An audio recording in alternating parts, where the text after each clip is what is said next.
Sziasztok! Megint itt vagyok egy új videóval, és hát megünneplem az első feliratkozómat, nagyon köszönöm neki szépen. Mások is nyugodtan feliratkozhatnak, én nem bánom, igazából. Lehet, nem tiltja senki. És most azért nem volt videó egy hétig, mert táborban voltam, zenetáborban.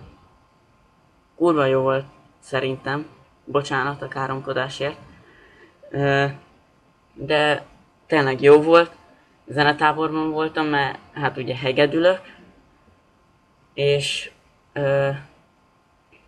hát jó volt.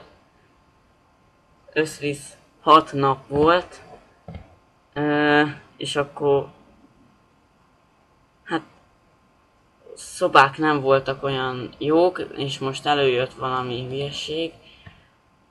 Jó, a szobák nem voltak olyan jók, meg az ágyak is rozogák voltak, de jó volt az egész, mert balcsinál voltunk, meg fürödtünk, meg minden, tanultam egy új darabot, és akkor egész fasza volt az egész, meg minden.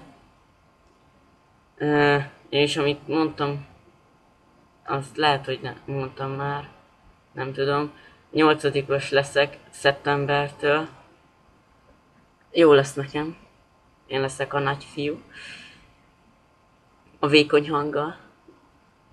És akkor lehet, hogy szeptembertől nem lesz olyan sűrűn videó, de megpróbálom azért csinálni. Remélem, hogy néztek még. Hát ennyi lenne ez a kis videó, majd jövök még Minecraft videókkal, meg majd World of Tanks-el is. Kedvenc játékom, csak még nem sikerült beállítanom, mert nagyon laggolt. Úgyhogy hát ennyi lett volna ez a kis videó. Sziasztok!